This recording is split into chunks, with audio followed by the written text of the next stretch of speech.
مدنی مذاکرہ ہے شریعت کا خزینہ، اخلاق کا تہذیب کا طریقت کا خزینہ۔ مدنی مذاکرہ ہے، مدنی مذاکرہ، مدنی مذاکرہ ہے، مدنی مذاکرہ، مدنی مذاکرہ۔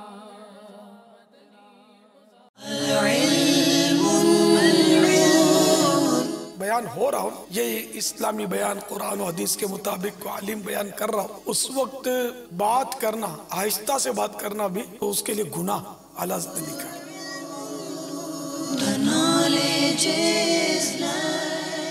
میری تعظیم مت کرو، یار یہ کہے گا کون؟ میں تو آپ کو میری تعظیم سے منع کر رہا ہوں نا، کہ بیان کی تعظیم کرو، اللہ اور رسول کا نام جو لیا رہا اس کا احترام کرو۔ میں بیٹھ جاؤں گا آگے،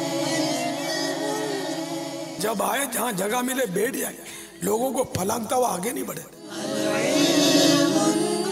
یہ گھروں میں ناظرین بھی بہت کرتے ہوں گے، ایک دوسرے کی ران پہ ہاتھ مارتے ہوں گے، دھکا مارتے ہوں گے اور بلاتے ہوں گے، آؤ آؤ جلدی آؤ، دیکھو دیکھو کیا بول رہا ہے۔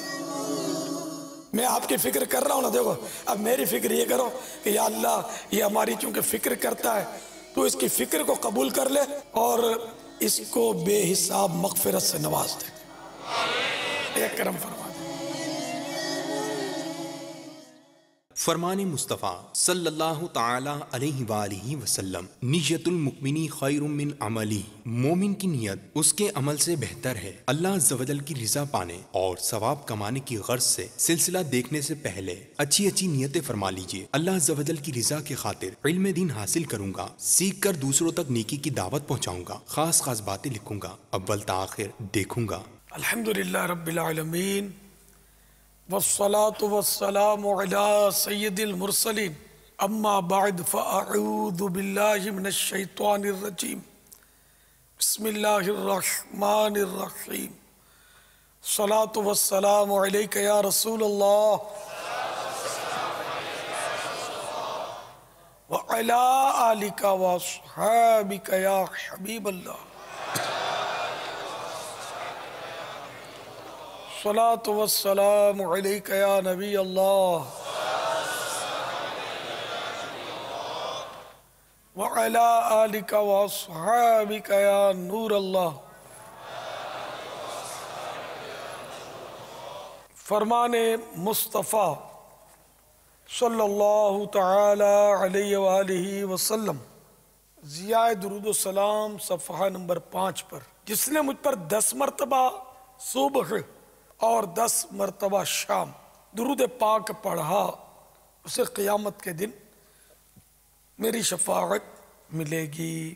صلو علی الحبیب صلی اللہ تعالی علی محمد۔ پیارے باپا جان، اگر ہم اجتماعی ذکر و نعت میں حاضر ہوں تو ہمیں کن کن آداب کا خیال رکھنا چاہیے؟ فتاوی رضویہ شریف جلد 12 صفحہ نمبر 170 تا 171۔ تو میرے آقا اعلی حضرت رحمت اللہ تعالی علیہ نے طریقہ محمدیہ وغیرہ سے جو نقل کیا ہے اس میں یہ بھی ہے، جو مجلس وعظ میں بیٹھا ہو اسے بھی دوران بیان بات کرنا گناہ ہے، اگرچہ آہستہ ہی ہو۔ اسی طرح صرف بے ضرورت ادھر ادھر دیکھنا یا کوئی حرکت و جنبش کرنا، کھڑا ہو جانا یا تکیہ یعنی ٹیک لگا لینا، یہ سب گستاخی و بے ادبی اور ہلکا پن، خفیف الحرکاتی یعنی گھٹیا حرکت اور جلد بازی اور حماقت ہے۔ بلکہ لازم یہی ہے کہ اسی کی طرف توجہ کیے، خاموش کان لگائے سنتے رہیں یہاں تک کہ اس کا کلام یعنی بیان ختم ہو۔ اس وقت تک نہ ادھر ادھر دیکھیں، نہ کوئی جنبش یعنی ہل جل، نہ اصلاً یعنی بالکل بھی کچھ بات کریں۔ میرے آقا اعلی حضرت رحمت اللہ تعالی علیہ مذکورہ یعنی میں نے جو ذکر کیا جزئیہ نقل کرنے کے بعد فرماتے ہیں، جب وعظ میں مطلق حرکت اور آہستہ بات بے ضرورت بھی گستاخی و بے ادبی و گناہ ٹھہرے تو غل مچانا، گالیاں بکنا کس قدر سخت توہین ہوگا۔ یہ توہین اس بیان کرنے والے عالم دین کی توہین نہ ہوگی جو اس وقت واعظ کرتا ہے، بلکہ اصل دین اسلام اور خود ہمارے نبی اکرم علیہ افضل الصلاۃ والسلام کی توہین ٹھہرے گی کہ مسند واعظ اصل مسند حضور پرنور سید المرسلین صلی اللہ تعالی علیہ وآلہ وسلم ہے۔ یہ کسی سوال کے جواب میں اعلیٰ حضرت نے وہ فرمایا تھا۔ تو بہرحال یہ کہ جب بیان ہو رہا ہو نا، یہ اسلامی بیان قرآن و حدیث کے مطابق کو عالم بیان کر رہا ہو، تو اس وقت بات کرنا، آہستہ سے بات کرنا بھی جو سننے کے لیے آیا ہے تو اس کے لیے گناہ اعلیٰ حضرت نے لکھا ہے۔ تو کھڑا ہو جانا اور بے موقع نعرے لگا دینا، ٹیک لگا کر یوں بیٹھے رہنا، ٹیک لگانے والوں کی تو پتہ نہیں ریڑھ کی ہڈی ٹوٹی ہوئی کیا ہے، میں سمجھاتا ہوں نہیں ہٹتا، ابھی بھی نہیں ہٹے ہوں گے، ہٹتا ہی نہیں ہے، یہ پڑے ہوتے ہیں، پتہ نہیں کیا ہے یار۔ اگر ہڈی ٹوٹی ہوئی ہے تو مجبوری ہے، نہیں ٹوٹی ہوئی تو غور کرنا چاہیے کہ آخر یہ اثر کیوں نہیں کرتا میرے دل پر، اندر دل ہے یا کوئی پتھر گھس گیا تو اس کو نکالا جائے مدنی قافلوں میں سفر کر کے۔ تو یہ کہ یہ سننے کے آداب اعلیٰ حضرت نے ارشاد فرمائے وہ قابل غور ہیں، بڑے مفید ہیں، نہایت مفید ہیں، جبھی تو سمجھ میں آئے گی نا بات، ورنہ ہم ادھر ادھر دیکھتے رہیں گے، پریشان نظری کریں گے، دھکے ماریں گے، کونیاں ماریں گے، کوئی بات اچھی لگی تو کسی کو اشارہ کریں گے، دیکھ کیا بولتا ہے۔ اب یہ دیکھ کیا بولتا ہے، اس میں تو ڈوبا، اس کو بیچارے کو لے ڈوبا، کہ اب وہ بولنے والا تو آگے نکل جائے گا نا جو بول رہا ہے، تو نے ادھوری سنی، وہ بھی بیچارہ ادھوری سنے گا کہ تیری طرف متوجہ ہو جائے گا کہ دیکھ کیا بولتا ہے۔ یہ گھروں میں ناظرین بھی بہت کرتے ہوں گے، یہ ایک دوسرے کی ران پہ ہاتھ مارتے ہوں گے، دھکا مارتے ہوں گے اور بلاتے ہوں گے، آؤ جلدی آؤ، دیکھو کیا بول رہا ہے۔ اب یہ رکے گا تھوڑی بولنے والا، وہ تو جا رہا ہے، خود بھی محروم ہو جائیں گے، وہ آئے گا جب تک بات بھی آگے پیچھے ہو گئی ہوگی۔ تو اس لیے سننا ہے، علم دین کی بات کا معاملہ ہے۔ ہاں رہا بیچ میں نعرہ لگانا، نعرہ لگانے کے بعض مواقع آ جاتے ہیں، تو جب وہ کوئی ایسا موقع آیا اور ایسا جملہ وہ بولنے والا جملہ بول چکا، بات پوری ہو گئی، اب نعرہ لگایا، تو اس میں گناہ نہیں ہے، حرج نہیں ہے، موقع کی مناسبت سے۔ خالی اب کوئی ایک بیان کر رہا ہے، اب دوسرا مقرر آیا، ٹھیک ہے آپ اس کے عقیدت مند ہیں، عقیدت کا مطلب یہ تھوڑی کہ اپنے عقیدت کی سزا سننے والوں کو دے دی جائے، وہ نعرہ لگا دیا۔ اب وہ بزرگ فرما رہے ہیں کہ فلاں کام کرنا جو ہے وہ حرام ہے، اس سے بچنا ہوگا، اور آپ نے وہ حرام لفظ بولے، اس سے پہلے نعرے کر کے شروع ہو گئے، اور آدھے کھڑے ہیں آدھے بیٹھے ہیں، تو وہ بیچارے جو ہیں بول رہے ہیں، ان کا تو گیا نا، کیا بول رہے ہیں، کیا سمجھ آئے گی؟ پھر اس بولنے والے کو جو اس سے اذیت ہوگی، لازمی اذیت ہوگی، بیان کرنے والے کو، وہ بولے گا نہیں آپ کو کچھ، مگر اذیت ہوگی۔ جب کوئی بھی ایسا فعل ہوگا نا جو اس بیان سے متعلق نہیں ہوگا، ہاں نعرہ لگے گا نا، وہ جیسے بات ختم ہوئی اور اس نے نعرہ لگایا، تو اس سے اس کو اذیت نہیں ہوگی، بلکہ اس کا حوصلہ شاید بلند ہوگا کہ میری بات لوگ توجہ سے سن رہے ہیں اور محظوظ ہو رہے ہیں۔ پھر بیچ میں بات کاٹ کے نعرہ لگائیں گے تو کسی کو بھی اس میں نہیں سمجھتا کہ کچھ مزہ آئے۔ تو آئندہ کے لیے بھی، ہمیشہ کے لیے یہ خیال رکھیں کہ جب کوئی ایسا موقع ہو تو کھڑا نہیں ہونا چاہیے، بیٹھے بیٹھے توجہ کے ساتھ سننا چاہیے۔ ٹھیک ہے آنے والا آ جائے بیٹھ جائے گا، گھر میں بھی تو یہ جس کے لیے ہم کھڑے ہوتے ہیں گھر میں بھی تو جاتا ہے نا یار، اپنے گھر والے کون سے اٹھ کر ہاتھ باندھ کے کھڑے ہو جاتے ہیں اور نعرہ لگاتے ہیں، دیکھتے بھی نہیں ہوں گے اس کی طرف نظر بھر کے، آیا ٹھیک ہے آ گیا، بیٹھ جائے گا۔ اس لیے مطلب آنے والا اگر آپ نہیں بھی کھڑے ہوں گے تو وہ سمجھدار ہوگا تو ناراض بھی نہیں ہوگا، نہ سمجھ ہوگا بڑبڑ کرے تو پھر اس کے نصیب، کیونکہ حدیث پاک میں کہ جو یہ پسند کرے کہ لوگ میری تعظیم کے لیے کھڑے ہوا کریں، یہ حدیث کا مضمون ہے کہ جو یہ پسند کرے کہ لوگ میری تعظیم کے لیے کھڑے ہوا کریں تو وہ اپنا ٹھکانہ جہنم میں بنا لے، یہ وعید ہے اس کے لیے۔ تو اس لیے میں نے سمجھدار کی قید لگائی. اگر وہ سمجھدار تو کبھی بھی بڑبڑ نہیں کرے گا. اگر بڑبڑ کرے تو اس کا مطلب نہ سمجھے کہ تم لوگ علماء کا احترام نہیں کرتے, علماء آتے ہیں تو تم لوگ احترام نہیں کرتے, تعظیم نہیں کرتے. کوئی عالم اگر ایسا بولے گا نہیں نا, کوئی عالم تو نہیں بولے گا. تو کیونکہ اس جملے کا مطلب تو صاف یہی ہوگا کہ میں آیا, تم لوگوں نے کوئی نوٹس ہی نہیں لیا, میرے لیے کھڑے نہیں ہوئے. یہ جملہ بولنے کے بجائے یہ بولے گا کہ علماء کا تم لوگ احترام نہیں کرتے. تو انڈر چھوٹے کہ وہ اپنے لیے بولتے ہیں کہ میرا احترام نہیں کرتے. بازار مفہوم تو یہی بنتا ہے نا. تو کوئی بھی عالم جو ہوگا, عقل سلیم رکھنے والا عالم باعمل, کبھی خواب میں بھی ایسا نہیں بولے گا, بے ہوشی میں بھی اس کے منہ سے اس طرح کے جملے نہیں نکلیں گے. نہ علماء اس طرح بولتے ہیں کہ ہماری تعظیم کرو. تو اس لیے میں نے آپ کو یہ وضاحت کر دی. ہاں بیان ختم ہو گیا ہے یا کوئی بیان ہو نہیں رہا اور عالم صاحب تشریف لے آئے تو کھڑے ہونے میں کوئی حرج نہیں ہے. یہاں تک کہ اگر تلاوت قرآن کر رہا ہے, خود قرآن پڑھ رہا ہے, جیسے تلاوت کر رہا ہے, اور کوئی عالم دین آ گئے یا کوئی بھی معظم دینی آ گئے, اپنے والد صاحب آ گئے, جیسے یہ بھی بیٹے کے حق میں معظم ہے, بیٹا اس کی تعظیم کرے. تو اب اگر کوئی قرآن کی تلاوت کر رہا ہے اور عالم دین آ گئے تو تلاوت کرتے کرتے تعظیم کے لیے اٹھ سکتا ہے. تو میں مطلقاً تعظیم کا معاذ اللہ منع نہیں کر رہا, میں موقع محل ہونا چاہیے تعظیم کا. تو بیان جب ہو رہا ہو نا, یہ موقع نہیں ہے اٹھنے کا.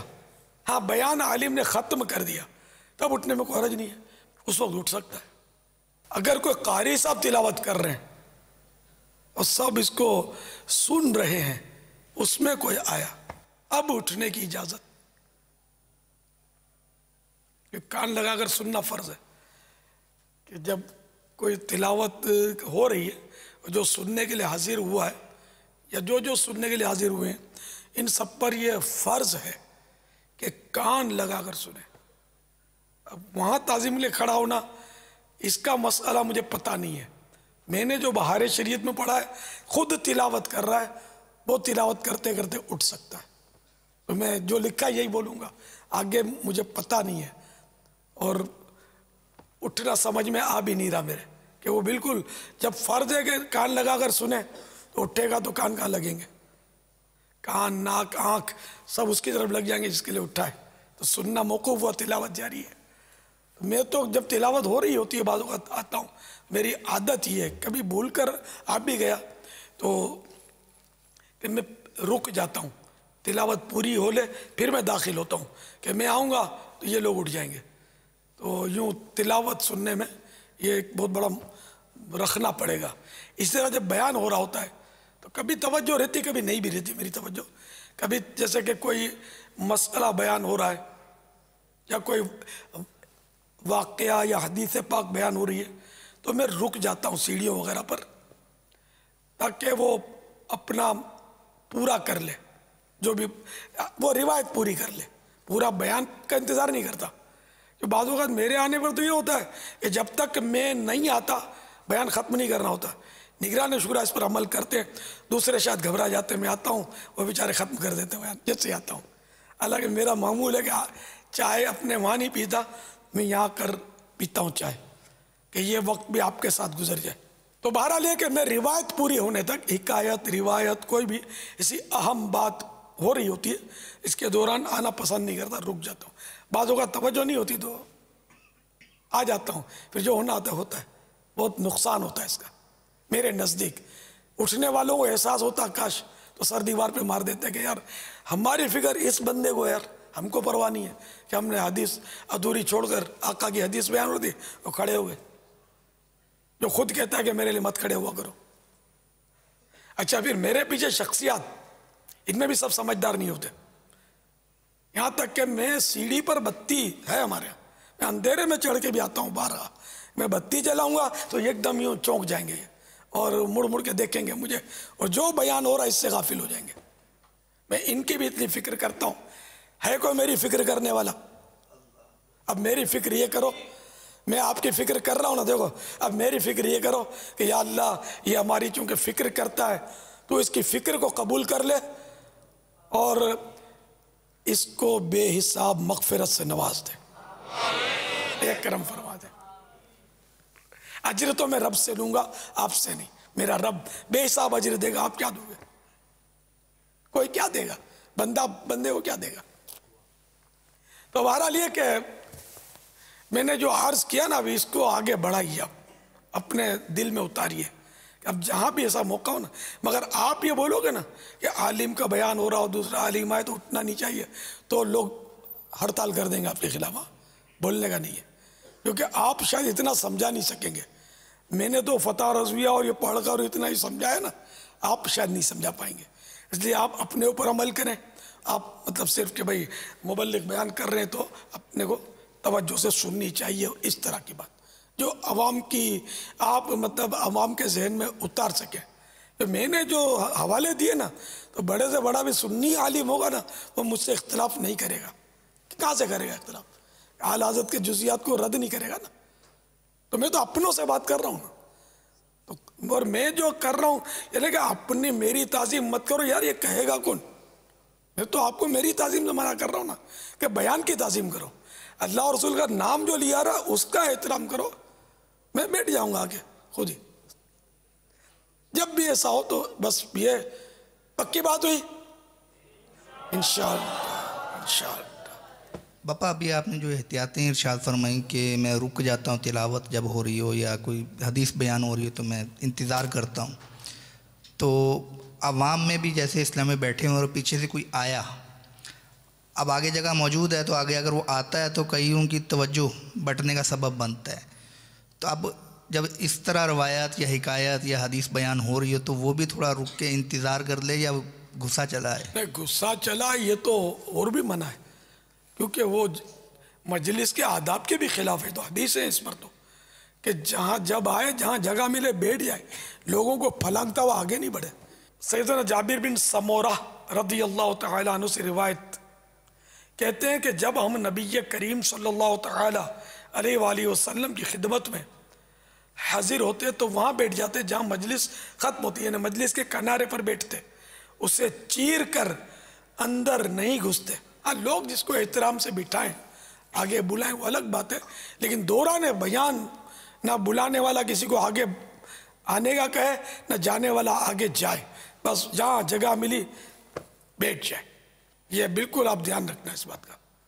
بیان اللہ اور رسول کے نام کا بیان ہو رہا ہے نا، آپ کے ابو کی تعریف جب کوئی کر رہا ہو تو ٹھیک ہے آگے بلا لینا، یہ بھی ایک سمجھانے کے لیے عرض کر رہا ہوں۔ قرآن و حدیث کے بیان کا احترام ہے، اللہ کرے کہ مدد کرنے والے ہو جائیں۔ اب آج آپ ہیں، کل دوسرے ہوں گے، انہوں نے کرنا وہی ہے جو یہ کرتے آ رہے ہیں۔ اور یہ میں نے پہلی بار لیکچر نہیں دیا، کوئی بارہ جب میں نے سمجھایا ہے نہیں مانتے۔ اب دیکھو ابھی بھی ٹیک لگا کے بیٹھے ہوں گے، پڑھے بیٹھے ہوئے، ان کے کانوں میں جوں تک نہیں رینگتی، یہ وہ سوچتے ہو کہ یار ہم کو تو نہیں بول رہا، ہم تو سن رہے۔ کب تک؟ جب منع ہے تو منع ہے، خلاص۔ اب اس میں عقل کے گھوڑے دوڑانا، عقل کے گھوڑے دوڑاؤ گے تو ٹھوکر کھا کے ایسا گریں گے کہ اگر ریڑھ کی ہڈی نہیں ٹوٹی تو ٹوٹ جائے گی۔ تو اس لیے مرد کی طرح ہر جوان کی طرح بیٹھے۔ صوفہ ہے، کرسی ہے، تو اس پر تو بندہ اس کی ٹیک لگی جاتی ہے، تو وہ اور چیز ہے، اور ویسے بیٹھا ہے اور وہ دیوار اور ستون کا سہارا لے کر بیٹھا ہے، ان دونوں کے ٹیک میں فرق ہوتا ہے۔ بلکہ ستون اور دیوار کے قریب بھی نہیں بیٹھنا چاہیے، یہ قریب ہوگی نا تو بیٹھنے کو دل کرے گا ٹیک لگا کر، دور بیٹھیں گے تو دل ہی نہیں کرے گا، دل کرے گا تو ٹیک ہوگی نہیں، تو جبرن قہرن بندہ بیٹھا رہے گا، تو یوں بچت ہو جائے گی اس کی، ہٹ ہی جانا چاہیے۔ اور ایک یہ بھی نقصان ہے کہ ٹیک لگا کر بیٹھیں گے تو نیند چڑھے گی، سستی چڑھے گی، ہوتا ہی ہے۔ تو یہ درود شریف ہے، ذکر و اذکار جو پڑھتے ہیں، تسبیح پڑھتے ہیں، یہ بھی دوران بیان نہیں پڑھی جائے گی، سننا ہے۔ جب آپ درود شریف پڑھنے لگیں گے یا تسبیح فاطمہ یا 313 کا وظیفہ پورا کرنے لگیں گے اور سننا بھی ہے آپ کو مدنی مذاکرہ یا بیان، تو پھر دونوں میں ایک ہی کام ہو سکے گا، سن نہیں پائیں گے آپ، کوئی غلط فہمیاں اور ہو سکتی ہیں اس میں۔ تو اس لیے کچھ پڑھا بھی نہ جائے.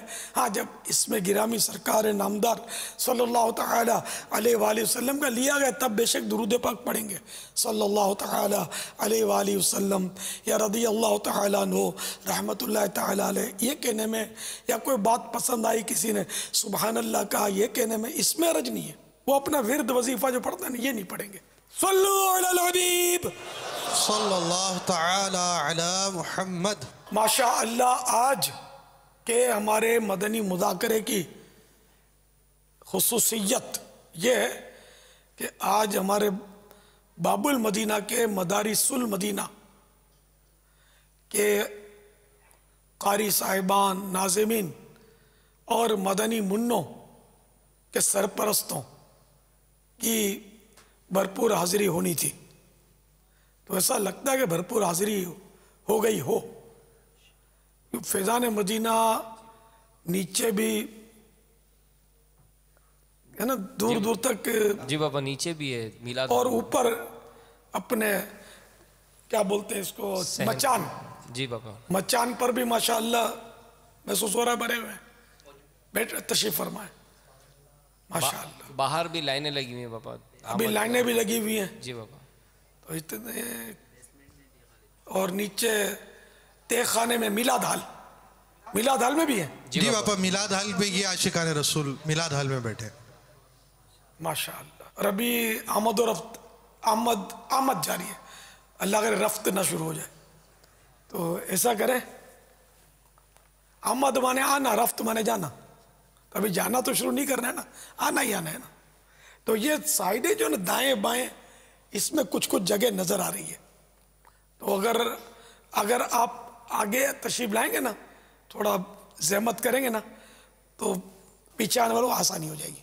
باپا پاکستان سطح کے جو ہمارے ذمہ دار ہیں ان کی طرف سے یہ میسج رکن شورا کی طرف سے ملا کہ باپا کی ترغیب دلانے پر روزانہ ایک منزل پڑھنے والے مدرسین اور دیگر اسلامی بھائی، مدنی عملی کے دیگر اسلامی بھائیوں کی تعداد 415، یعنی یہ 415 اسلامی بھائی ایسے ہیں جنہوں نے ایک منزل قرآن شریف پڑھنے کی نیت کی ہے روزانہ.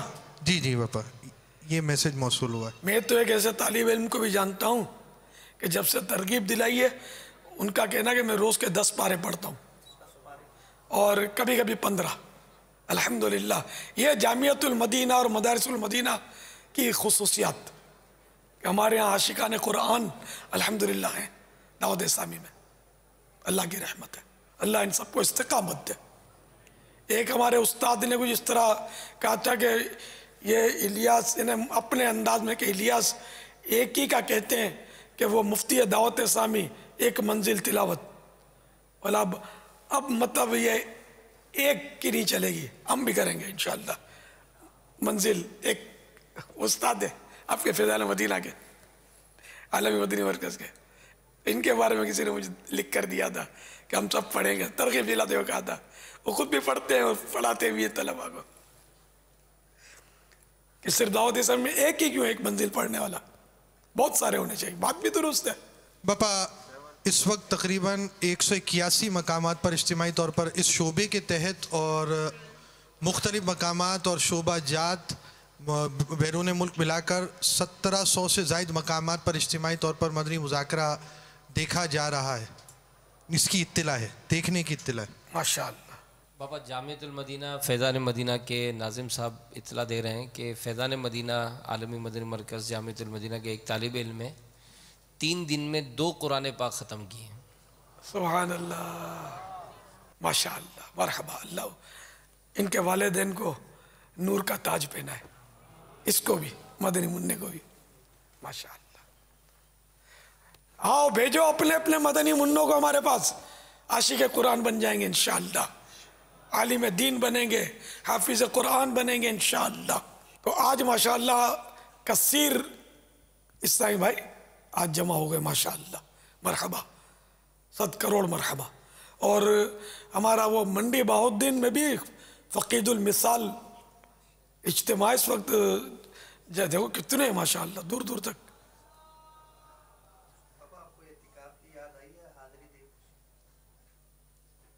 آپ نے کہا تو یاد لانی ہوگی، لیکن یار اعتکاف والا جو ایک نورانیت روحانیت جو محسوس ہوتی ہے نا وہ انہی دنوں ہوتی ہے، ان کے علاوہ ہوتی نہیں ہے. بھلے گیدرنگ کم ہو لیکن رمضان کا ایک سما ہی الگ ہوتا ہے. یہ ہے کہ ویسے اعتکاف میں اس طرح کے مناظر آخری 10 دنوں میں یہ روز کے ہوتے ہیں تقریباً. پاپا یہ باہر دیکھیے، باہر بھیڑ ہی بھیڑ ہے، یہ سمائیں گے کیسے؟ ماشاء اللہ. یہ تو ابھی مدنی منوں کی بھی ترکیب تھی، میں نے منع کیا، ان کو کہاں رکھیں گے یار. مطلب میں نے کسی بھی مصلحت کے تحت منع کر دیا، منع نہ لائے جائے، ورنہ واقعی سماتے بھی نہیں. اب وہ اپنی مرضی سے آنا الگ بات ہے، اور ان کو بسوں میں بٹھا کر بھر کے لانا الگ بات ہے. یہ اپنے والد صاحبان کے ساتھ وقت تشریف لائے ہوں گے، بڑے بھائیوں کے ساتھ. یہ اس طرح صلو علی الحبیب صلی اللہ تعالی علیہ وسلم. یہ ارشاد فرمائیں کہ والدین کا اپنے بچوں اور بچوں کا اپنے والدین کے ساتھ کیا انداز ہونا چاہیے؟ بچوں کو تو اپنے ماں باپ کی فرمانبرداری کرنی چاہیے، ان کے سامنے اونچی آواز سے بات نہیں کرنی چاہیے. جو کھانے کے لیے امی دے تو اڑی نہیں کرنی چاہیے کہ یہ نہیں کھاؤں گا، ہٹاؤ، میں چاول کھاتا ہوں، آج روٹی تم نے کیوں بنائی، نہیں سبزی نہیں کھاؤں گا، آج چکن کھاؤں گا. تو اس طرح کی ضد نہیں. پراٹھا کھاؤں گا، ملائی کیوں نہیں لائے. اب تمہارے ابو تم کو کیا پتا کہ بیچارے کس طرح خون پسینہ ایک کر کے کما کے لاتے ہیں، کس طرح گھر چلاتے ہیں، کیا کیا بیچاروں پر قرضے چڑھے ہوئے ہوں گے، تم کو کیا پتا. یہ جو متوسط گھرانے ہوتے ہیں نا، میں ان کی بات کرتا ہوں. مالداروں کے ہاں تو خیر گنجائشیں ہوتی ہیں، غریبوں کے ہاں بعضوں کے ہاں متوسط بھی ہوتے ہیں نا بیچاروں کے، ان کے ہاں بھی اتنی گنجائش نہیں ہوتی کہ وہ بچے کی ہر مطلب ضد پوری کر سکیں. تو بہرحال یہ کہ بات بات پہ ضد اور اڑی نہ کی جائے، بلکہ جو اللہ دے وہ اللہ کا شکر ادا کر کے کھا پی لینا چاہیے. جیسے کپڑے امی ابو دیں سادے تو وہ بھی پہن لینے چاہیے. ماں باپ کو ستانا نہیں چاہیے، ان کو سوتے میں جگانا نہیں چاہیے بلا سخت ضرورت کے. یہ بات بات پہ ماں کو جگاتے ہوں گے، امی پانی پینا ہے، حالانکہ وہ چلنا پھرنا سیکھ گئے ہوتے. تو امی بیچاری تھکی ہاری سوئی ہے، تم بیٹے اٹھو پانی پی لو خود اپنے ہاتھ سے لے کر، امی دے گی تو ہی پیو گے. تو اس لیے وہ جب تک خود اپنے ہاتھ سے کام کر سکتے ہیں، مدنی منع مدنی منیا، تو وہ امی کو تکلیف نہ دیں، نہ ابو کو تکلیف دیں، خود کر لیا کریں. اپنے ہاتھ سے بھی کچھ نہ کچھ کام کرنا سیکھیں، انشاءاللہ یہ آگے آپ کو کام آئے گا. امی ابو بھی خوش ہوں گے آپ کے اس سے کہ میرا بچہ میری بچی یہ مجھے مطلب بہت آرام پہنچاتے. بات بات پہ وہ پیسے نہ مانگا کریں، جو مطلب پیسے طے ہونا یہ بس لے لینے چاہیے. یہ کتنے پیسے آج کل بچوں کو دینے پڑتے ہیں، یعنی متوسط. جس طرح آپ نے حالات کا فرمایا نا، مختلف حالات ہوتے ہیں گھروں کے، تو مختلف عادتیں بچوں کو ڈالی ہوتی ہیں. تو کوئی تو شاید 5 روپے میں بھی چل جاتا ہو، کوئی 10 میں، کوئی 20 میں، کوئی شاید 50 روپے لیتا ہو. کہ مطلب وہ کم سے کم کتنے؟ کم سے کم 5 سے کم تو شاید نہیں دیتے ہوں، 10 روپے تو نارمل شاید ہوں. عوام بھی بتا دیں. عوام تو بچے کو اگر گھر میں بہترین آلو چھولے بنا کر دو نا، یہ نہیں کھائے گا. یہ دو 5 روپے 10 روپے اس کو، تو گلے سڑے آلو کاٹ کاٹ کر اور بگڑے ہوئے چھولے سوڈا مار کے، سمجھا، بیماریوں کے جراثیم سے بھرپور وہ پیالہ بھر کے دے گا نا، سڑی ہوئی املی چھڑک کے، یہ اس کو پسند آئیں گے. گھر کے صاف ستھرے نہیں پسند آئیں گے. یہ ایک نفسیات ہوتی ہے بچوں کی، یہ بھی ایک گوپی ہے. 10 روپے کا لگ بھگ شاید نارمل ہو. نارمل ہیں 10 روپے مدنی منع لیتے ہوں گے آج کل.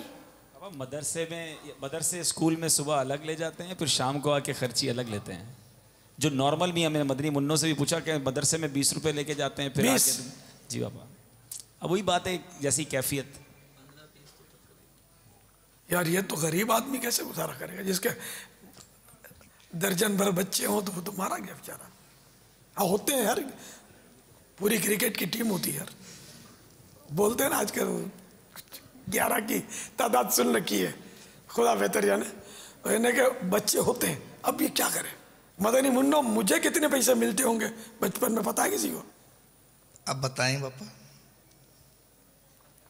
ہمارے دور میں 1 روپے کے 16 آنے ہوتے تھے اور 64 پیسے, آنے کے 4 پیسے. مجھے 1 پیسہ ملتا تھا. پاپا 1 پیسے میں کیا آتا ہوگا؟ کچھ تو آ ہی جاتا تھا. وہ بھی اگر میں اتنا سچا اور ستھرا تھا, بولا بھالا تھا. اپنی تعریف سے کر رہا ہوں اپنے بچپن کی, آپ کے ترغیب کے لیے. اگر پیسہ جیسے کہیں اور سے پا لیا میں نے, سپوز کریں کہ ماموں جان نے دے دیا مجھے پیسہ, اب میں اپنی امی سے نہیں لیتا تھا, میرے کو میرا حصہ مل گیا, پیسہ مجھے مل گیا. ایسا لیکن ایسا سیدھا تھا جس کو آج کل بیوقوف کہا جائے.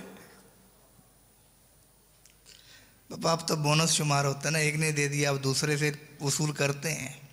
بغیر کوئی دے بھی تو میں نہیں لیتا تھا, اس لیے کہ ہاں ہم کو نصیحت کی جاتی تھی بچپن میں. میری ماں مجھے سمجھاتی تھی, بیٹا کوئی سونے کی ڈھیری بھی تم کو دکھائے نا, ہاں تم کو سونے کا ڈھیر دوں گا, کسی کا بھروسہ مت کرنا, کسی کے ساتھ مت جانا.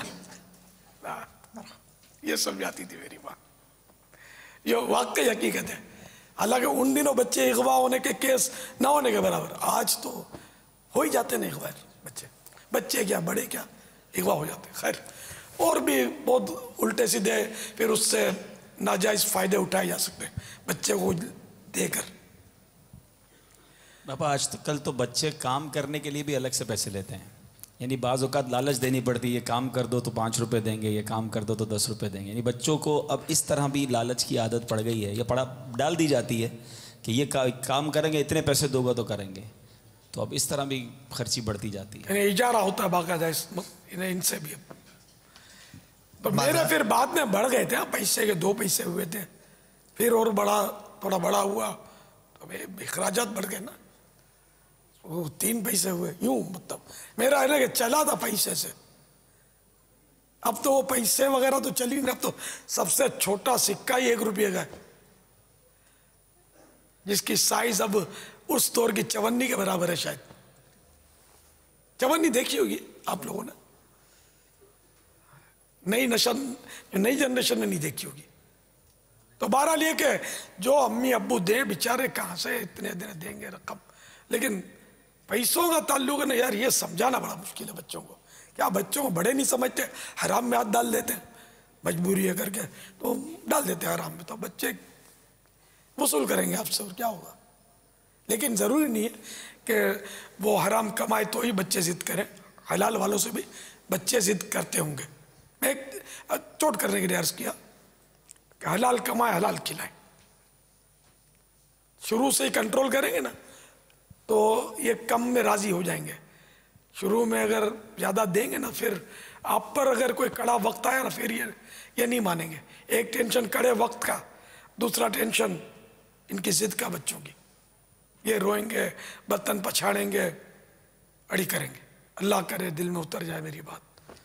پاپا یہ بھی رہنمائی فرما دیں کہ یہ جو جیب خرچی ہے یہ کس عمر سے شروع کریں, کرنی بھی چاہیے کہ نہیں, اس حوالے سے. بعض ایسے بھی ہیں جو شروع ہی نہیں کرتے, وہ گھر میں چیزیں دیتے ہیں بچوں کو. یہ سب سے مدینہ پیسے گائے کو دیں گے, دیں ہی نہیں اس کو.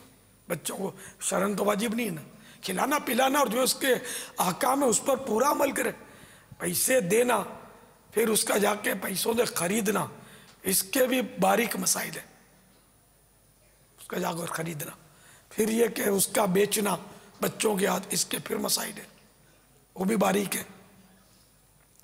تو اگر اپنے گھر میں کوئی صاف ستھری چیزیں دے نا تو مدینہ, ورنہ یہ بیچارے ہر وقت ان کے گلے میں درد, نزلے, کھانسیاں, بخار, الٹیاں, جب دیکھو بیچاروں کو موشن لگ جاتے ہیں بچوں کو.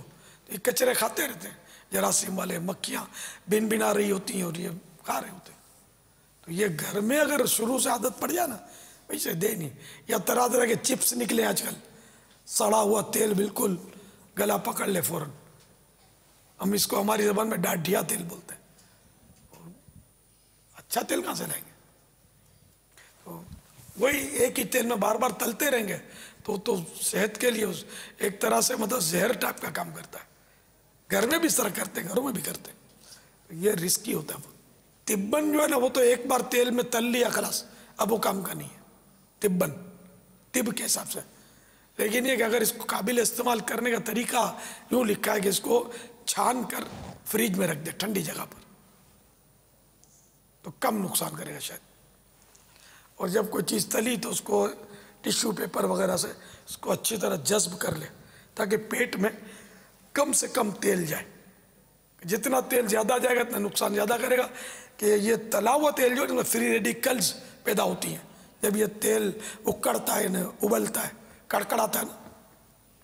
تو اب یہ تیل دوسری غذائیں جو ہے نا جیسے چاول روٹی جو بھی ہے, اس کی یہ تلے ہوئے تیل کی چیزیں میں سے جو تیل میدے میں جا کر جدا ہوتا ہے, یہ تیل ان چیزوں کو دیگر غذاؤں کو بھی اپنی لپیٹ میں لیتا ہے اور ان کے گرد کوٹنگ کر دیتا ہے, گھوم پھر کر یہ اس کو قید کر لیتا ہے. چاول کو پکڑا, چاول ہاتھ میں آیا, اس کو قید کر لیا, روٹی کا پیس آیا, اس کو بوٹی آئی, اس کو وہ سب کو یہ کوٹنگ کر لیتا ہے.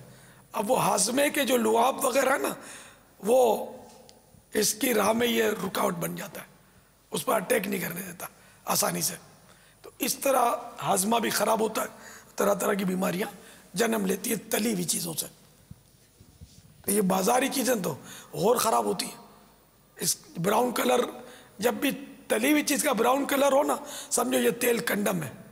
جب تازہ تیل ڈالیں گے تو تلی ہوئی چیز کا رنگ جو ہے نا یہ لائٹ یلو ہوگا, اور اگر زیادہ یہ دوسری بار تیسری بار جو کرتے جائیں گے یہ ڈارکنیس آتی جائے گی, اس میں رنگ گہرا ہوتا جائے گا اور وہ کتھئی ٹائپ کا ہو جائے گا.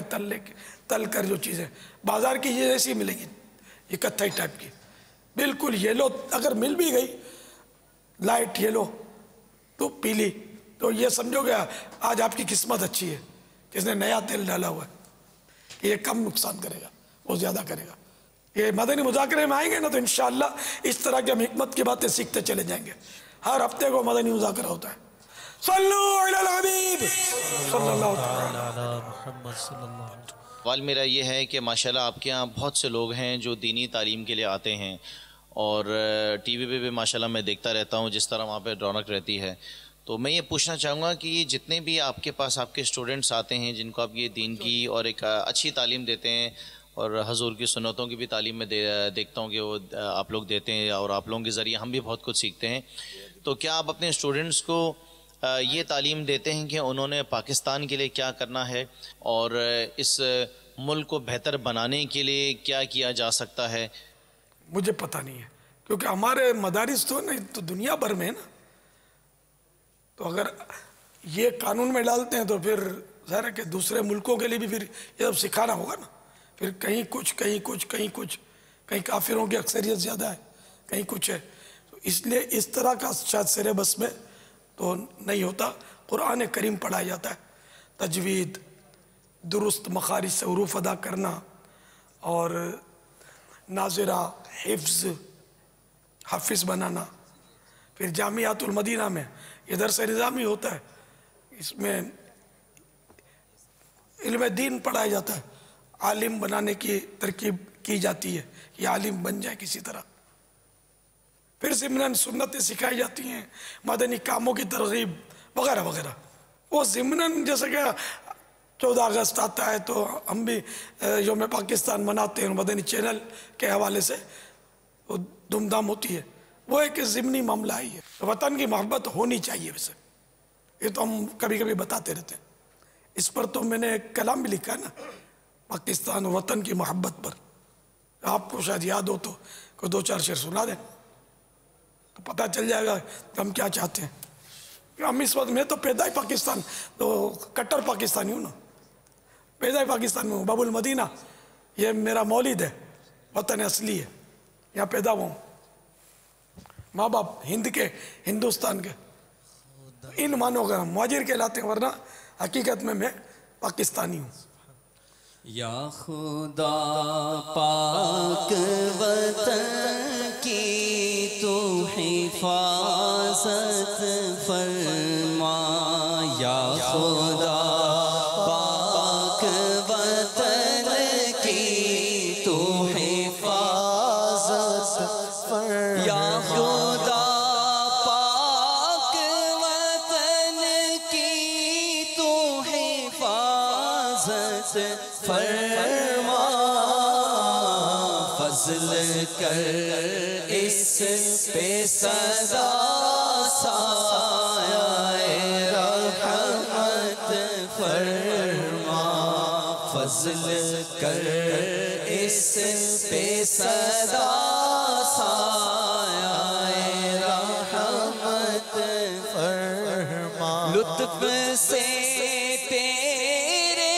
ملی پاک وطن کی سوغات لطف سے تیرے ملی پاک وطن کی سوغات فضل سے اب مجھے جنت بھی عنایت فرما فضل سے اب مجھے جنت بھی عنایت فرما یا خدا پاک وطن کی تو حفاظت فرما فضل کر اس پہ صدا سایہ رحمت فرما آمین بجاہ النبی الامین صلی اللہ تعالی علیہ وآلہ وسلم۔ مدرسۃ المدینہ کے دنیا بھر میں پڑھنے والے مدنی منوں اور مدنی منیوں کی ایک تعداد ان کے سرپرستوں کی الحمدللہ آج کے مدنی مذاکرے میں حاضر ہے۔ اس حوالے سے ہم سب کی تربیت فرمائیں کہ بالعموم یہ ذہن والدین و سرپرستوں کا بنتا ہے کہ ہم نے اپنے بچے کو مدرسے میں داخل کروا دیا ہے اور اب بچے کی تربیت کی ذمہ داری مدرسے والوں کی ہے۔ یہی سوچ کچھ اسکول والوں کے لیے بھی بنتی ہے۔ کیا باپا مدرسے والوں کی ذمہ داری تو جو ہے اپنی جگہ پر یقیناً آپ ہماری تربیت فرمائیں گے، کیا والدین کی بھی اولاد کی تربیت کے حوالے سے ذمہ داری ہے؟ کچھ اس کے حوالے سے مدنی پھول ارشاد فرمائیں۔ اصل ذمہ داری تو والدین ہی کی ہے۔ سب سے پہلا مدرسہ، یہ تو ماں کی گود ہے، تو مشہور محاورہ ہے۔ اب مدرسوں میں جو دینی مدارس میں بچے ہوتے ہیں نا، یہ اپنی اپنی ترکیب ہوتی ہے۔ اگر اب دعوت اسلامی نے تو الحمدللہ ایک مدنی انقلاب برپا کیا ہوا ہے، ورنہ پہلے یہ کہا جاتا تھا کہ ذہین بچہ جو ہے نا، یہ میرا بیٹا ڈاکٹر بنے گا۔ ڈاکٹر بننے کے لیے ذہین ہونا چاہیے، پائلٹ بنے گا میرا بیٹا۔ تو یوں ذہین بچہ یوں ڈاکٹر اور پائلٹ بنے، اور جو کند ذہن ہو، شریر ہو، تو یہ مولانا کے کھاتے میں ڈال دو بھائی، اس کو مولانا پہنچے گا، مولانا سنبھالے گا اس کو، یہ گھر میں بہت تنگ کرتا ہے۔ تو یوں ہمارے کھاتے میں جو ان کے کام کے نہیں ہے نا، یہ ڈالے جاتے ہیں۔ یہ مجھے اپنا پرانے دور کا ایک واقعہ اچھی طرح یاد ہے۔ جب دعوت اسلامی نہیں تھی، اشاعت اسلام، انجمن اشاعت اسلام ہم ہوتے تھے، چلاتے تھے۔ دو بھائی تھے، دونوں بھائی میرے پاس آتے تھے۔ ان میں ایک بھائی مناسب تھا، دوسرا شرارتی تھا۔ اب ادھر کہ میرے پاس آئیں گے تو ان کی سوچ جو بھی بنے گی اس کا سمجھانے کی ضرورت نہیں ہے۔ تو اب ان کی سوچ بنی دین کے حوالے سے۔ اب یہ گھر والوں کو پریشانی شروع ہوئی، مجھے طلب کیا گیا۔ پہلے تو یہ ہوتا تھا سمجھے کہ یہ، پھر مجھے کہا گیا گھر والوں کہ اس کے والد نے شاید میرا مطلب مجھے سمجھانے کی کوشش کی اور کہا کہ یہ ہے نا اس کو تو آپ چھوڑ دو، ایک جو تھوڑا مناسب تھا نا، بولے اس کو چھوڑ دو، اس کو لے لو. بہت تنگ کرتے ہیں آپ کو، یہ میں سچا واقعہ بتاتا ہوں. آپ اس کو بولے لے لو، اس کی تربیت کریں، اس کو چھوڑ دیں، اس کو آپ اپنے ساتھ نہیں ملائیں. وہ شریر ہمارے کھاتے میں دیا، لیکن ذرا اس طرح ہوتا نہیں، وہ دونوں ہی بھائی آتے رہے. لیکن بہت جلدی وہ جو جس کو یہ نکمہ سمجھ کر مجھے دیا تھا نا، بہت جلدی بیچارہ ایک حادثے میں انتقال کر گیا. اللہ بیچارے کی مغفرت کرے.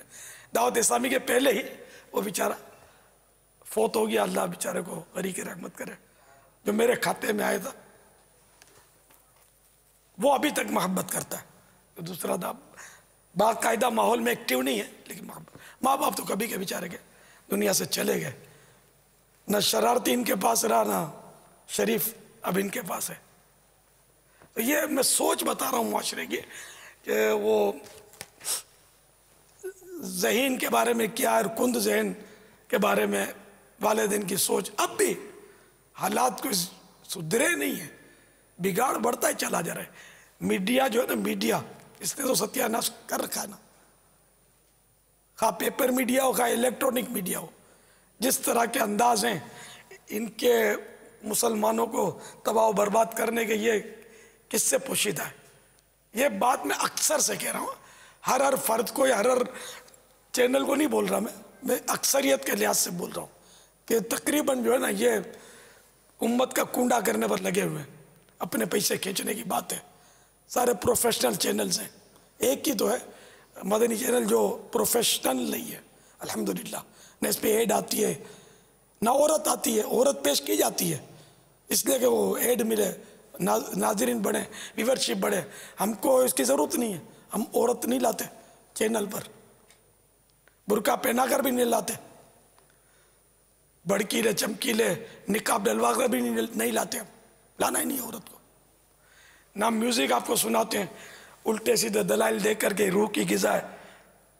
یہ تیرے سڑے ہوئے معدے کی غذا ہے. روح کی غذا کیا ہے؟ قرآن کیا کہتا ہے؟ الا بذکر اللہ تطمئن القلوب. بے شک اللہ کا ذکر ہی دلوں کے اطمینان کا ذریعہ ہے. تو اللہ کی یاد یہ روح کی غذا ہے، نہ کہ یہ سڑا ہوا بھوپو اور ڈھم ڈھم ڈھولک. یہ روح کی غذا نہیں ہے. یہ کسی سڑی ہوئی کتے کی اور سور کی وہ کھوپڑی کی غذا ہو سکتی ہے، اس کے سڑے ہوئے معدے کی غذا ہو سکتی ہے. مومن کی روح کی غذا نہیں ہو سکتی. ہر مومن مسلمان انشاءاللہ مجھ سے اتفاق کرے گا انشاءاللہ. کیا خیال ہے آپ کا؟ الحمدللہ ہماری روح کی غذا تلاوت قرآن ہے. ہماری روح کی غذا نعت مصطفیٰ ہے. الحمدللہ ہماری روح کی غذا اللہ اللہ اللہ اللہ اللہ اللہ جل جلالہ وعما نوالہ. ہماری یہ روح کی غذا ہے الحمدللہ. اور اللہ ہمیں یہی غذا، ہمارے اس غذا پر ہمیں استقامت دے. ہم کسی کی باتوں میں نہ آئیں، ورنہ یہ گمراہ کن چینلز باز یہ بھی رٹے لگاتے ہیں اپنے چینل کامیاب کروانے کے لیے، یا بعض مقرروں کو خرید لیتے ہیں. وہ آیتیں پڑھ کر حدیثیں سنا کر توڑ مروڑ کر اس کی شروعات بیان کر کے، اب لوگوں کو تو اتنا علم ہوتا نہیں ہے. ہاں یہ تو حدیث بیان کر رہا ہے، اس کے چکر میں آ جاتے ہیں. یہ تو کسی عالم ربانی کے پاس بیٹھیں گے تو پتہ چلے گا کہ اس حدیث کی شرح کیا ہے، اس آیت قرآنی کی تفسیر کیا ہے. تو کسی کی باتوں میں اپنے کو آنا نہیں ہے. یک در گیر و محکم گیر. میرے جو اعلیٰ حضرت فرماتے ہیں امام احمد رضا خان، اور ان کی بات ماننی ہے. یہ عالم ربانی تھے. ان کی تفسیر، ان کی شروحات، ان کی فقہ کی کتابوں، فتح رضویہ شریف وغیرہ میں کہیں بھی آپ کو یہ اس طرح کی روح کی غذا نہیں ملے گی موسیقی وغیرہ کے تعلق سے. جو میں نے عرض کیا نا وہ روح کی غذا ہے، آپ کو جگہ جگہ ملیں گی میرے اعلیٰ حضرت کی کتابوں میں. الحمدللہ قرآن و حدیث کی صحیح ترجمانی میرے اعلیٰ حضرت رحمۃ اللہ تعالی علیہ کے کتابوں میں ملتی ہے اس دور میں الحمدللہ. اور بھی جو ذکر رضا اور فکر رضا والے ہیں ان کی کتب میں بھی ملتی ہیں الحمدللہ. تو اسی ڈگر پر رہیے گا، ورنہ مال ہے راہ مار پھرتے ہیں، بائیں رستے نجا مسافر سن. مال ہے راہ مار پھرتے ہیں. تمہارے پاس ایمان کی دولت ہے, تمہارے پاس عشق رسول کی دولت ہے, کہیں یہ راہ مار یعنی لٹیر ہے, لوٹ نہ لے, بچ کر. اللہ کرے دل میں اتر جائے میری بات. تو بچوں کو بھی یہ الٹے سیدھے چینل مت دکھایا کریں. یہ الٹے سیدھے کارٹونوں کے ناچ اور اچھل کود کیوں دکھاتے ہیں بچوں کو؟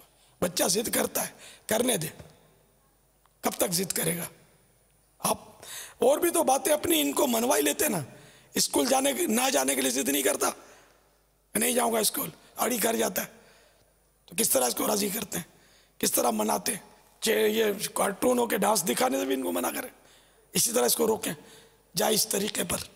اب نہیں, یہ آپ کے اپنے آپشن ہی نہ ہو چینل. ہمارے یہاں تو نہیں ہے آپشن, ہمارا تو ایک ہی بس یہ مدنی چینل ہی ہے. بٹن دبا تو مدنی چینل ہی آتا, اور کوئی چینل ہمارے گھر میں تو نہیں آتا. تو اس کے بھی تو وہ طریقے ہیں نا, پاس ورڈ وغیرہ لگا کے بھول جائے.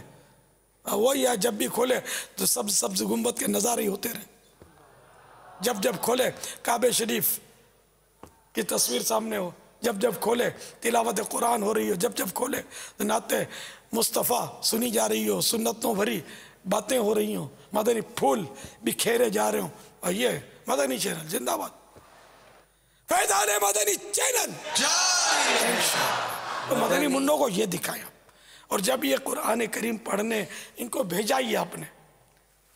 اب کند ذہنی کو ہمارے پاس بھیجتے ہی نہیں. ماشاءاللہ ذہین بچے بھی ہوتے ہیں ہمارے یہاں. ابھی سنا نا آپ نے کہ 3 دن میں 2 قرآن ختم کر لیے, پڑھ لیے. تو یہ ذہینوں کا بھی سردار ہوا نا بچہ, تو کیسا ذہین ہوگا. الحمدللہ. تو یوں مطلب یہ کہ یہ پڑھتے ہیں, ان کو تھوڑا آپ حوصلہ افزائی بھی کرتے رہیں, اور ان سے پوچھا کریں کہ بیٹے کہاں تک پہنچے. یہ بچوں کی ایک خواہش ہوتی ہوگی کہ میرا باپ ہم سے پوچھے کہ بیٹا کہاں تک پہنچے, کتنا پڑھا, کتنے پارے بیٹے حفظ کیے, آج کیا سبق ملا. بیٹے جاؤ مجھے بھی سنا دو آج. تو امی کو بھی بلا لے کہ بیٹا تم بھی بیٹو, آج میرا بیٹا ہم کو قرآن سنائے گا, 1 رکوع سنا دو ہم کو. اس طرح کی حوصلہ افزائی کریں گے, پھر یہ سنائے گا, آپ کا دل خوش ہوا. دل خوش ہو تو نکال کے اس کو کوئی 10 کا نوٹ دے دیں, اسی نام پر خرچی دے دیں. اس کو خرچی دینی ہے نا, یوں کر کے دے دیں اس کو, تلاوت سن کے دیں. کبھی نعت شریف پڑھا کر, نعت سن کر سبحان اللہ ماشاء اللہ واہ میرے لال کر کے اس کو 10 روپے کا نوٹ دے دیں, یوں کر کے دیں. اس کی حوصلہ افزائی کریں تو انشاءاللہ مدینہ ہو جائے گا. یہ 2 سال میں حافظ ہونا ہوگا تو 1 سال میں حافظ صاحب بن جائے گا انشاءاللہ. جلدی اس میں تیزی آئے گی, حوصلہ افزائی. اس طرح وہ آ کر سلام کرے آپ کو, ہمارے یہاں سلام سکھایا جائے گا. گڈ مارننگ اور ٹاٹا پاپا ہم نہیں سکھاتے. تو السلام علیکم کرے گا تو آپ اس کو خوش ہوئے اس انداز میں, وعلیکم السلام واہ میرے لال, اچھا جواب دیں گے آپ, حوصلہ افزائی ہوگی. سلام میں مزید یہ پکا ہوگا. اب اس نے سلام کیا اور آپ نے منہ سجا کر اس کی طرف خالی دیکھا, لفٹ ہی نہیں کرائی, تو بیچارہ سلام کرتے ہوئے آئندہ جھجکے گا. سلام آپ کو نہیں کرے گا, پھر ہم جیسے کو کرے گا. تو اس لیے بچوں کی حوصلہ افزائی. کبھی کوئی دعا یاد کر لی اور یہ بتایا کہ میں نے یہ یاد کیا, آج میں یہ سنت سیکھ کر آیا. آج میرے کو ہمارے قاری صاحب نے بولا کہ بیٹا جب بھی کھاؤ تو بسم اللہ پڑھ کے کھایا کرو. امی آج تو یہ ہم کو بتایا. تو امی کو یہ بولنا جو ہاں میں بھی پڑھا کروں گی, اگر نہ پڑھتی ہو تو. اور اگر پڑھتی ہو تو کہ قاری صاحب نے بالکل سچ بتایا, میں بھی پڑھتی ہوں. تو یہ اس کی حوصلہ افزائی کی جائے. ابو بھی حوصلہ افزائی کریں گے, امی بھی حوصلہ افزائی کریں گے, تو اس مدنی منع میں وہ نکھار آئے گا کہ آپ کی آنکھیں ٹھنڈی ہوں گی انشاءاللہ. واللہ تعالی اعلم ورسولہ اعلم عز وجل وصلی اللہ تعالی علیہ وآلہ وسلم. صلو علی الحبیب صلی اللہ تعالی علی محمد. باپا پاکستان بھر میں اس وقت للبنین 184 مقامات, للبنات سرپرست 35 مقامات پر اجتماعی طور پر مقیم 33 مقامات, اور کورسز میں 14 مقامات, پاکستان 266 مقامات, اور پاکستان سے باہر بیرون ملک یہ 296 مقامات پر مدرسۃ المدینہ کے تحت اجتماعی مدنی مذاکرے کے اندر شامل ہونے کی اطلاع ہے. Muhammad Ayaz Memon, senior vice chairman all Pakistan زرگر جیم جولرز ایسوسی ایشن. دعوت اسلامی کی خدمات کو لفظوں میں بیان کرنا تو بہت وقت لے گا, لیکن میں ان کی چند خصوصیات کا ذکر یہاں کرتا چلوں کہ میں نے جب ہوش سنبھالا تو تب سے ہی میں الیاس قادری صاحب کو اسلام کی خدمت کرتے ہوئے دیکھ رہا ہوں، اور انہوں نے اپنی تمام عمر اسلام کی خدمت میں گزار دی، اور آج اللہ تعالیٰ نے انہیں جو مقام دیا تو ان کو یہ عزت بخشی کہ آج اسلام کا جھنڈا بلند و بالا رکھنے کے لیے کاوشوں میں مصروف عمل ہیں۔ میں الیاس قادری صاحب کی ان کاوشوں کو خراج تحسین پیش کرتا ہوں، اور دعوت اسلامی کی خدمات کو میں جس قدر بھی سراہوں کم ہے، اور میں مدنی چینل کے دعوت اسلامی کے شعبہ جات میں سے یہ ایک شعبہ ہے جو کہ اسلام کی سر بلندی کے لیے دنیا کی جدت میں شانہ بشانہ چل کے اسلام کو بلندی و بالا مقام دینے میں مصروف عمل ہے۔ مدنی مذاکرہ ہے شریعت کا خزینہ، اخلاق کا تہذیب کا طریقت کا خزینہ، مدنی مذاکرہ ہے، مدنی مذاکرہ، مدنی مذاکرہ ہے، مدنی مذاکرہ۔